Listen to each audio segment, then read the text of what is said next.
Hello, welcome back to my top 10 games of 2013. We're up to number 6 now. And number 6 on my list is a reboot of a very successful franchise. One that's had its ups and downs over the years, but I feel it really came back with a bang this year. And I was very lucky enough to play the demo of it before it came out. And that is Tomb Raider.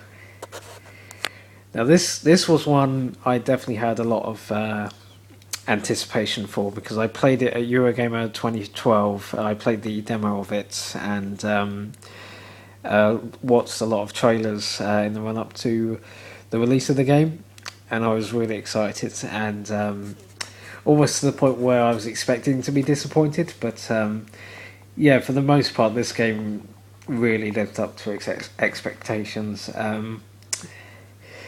I feel that the main sort of positive about this game is the story of like Lara as she's starting out as a adventurer and explorer. It sort of really sort of taps into the sort of psyche of Lara in the same way that you, the player, would play the original Tomb Raiders, where you sort of start off where like you can't do this. How am I supposed to do this? And then by the end of the game, you like Lara thinks she can do this, and that's really the sort of selling point of this game. Is like the sort of story of Lara and how she sort of gets through all this like bad stuff that happens in this game, and somehow comes out at the end of it, victorious. The gameplay is very much like it's very much like Uncharted, but with a little bit of a survival element to it, where you can sort of upgrade certain tools and that to sort of have better chances against like hordes of enemies. Certain upgrades you can make where you can sort of explore the sort of worlds a little bit better, and like you also get like optional tombs now and again where you can sort of really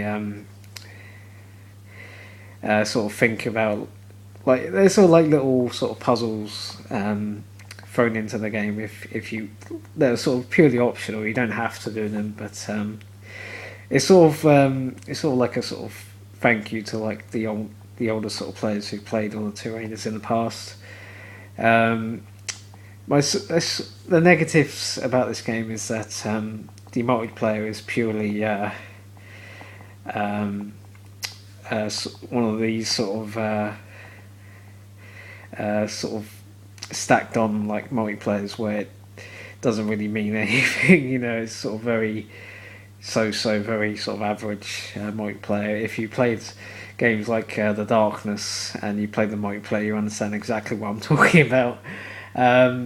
Also, like once you play through the game once, there really isn't any excuse to go through the game again if you've gotten everything.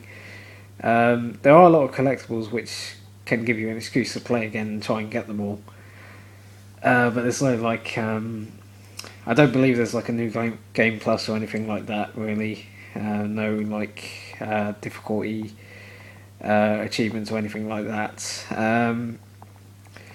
But the and also there really isn't a lot of tomb raiding, so to speak. It's mostly like forest areas, mountain tops, things like that. But it's nice.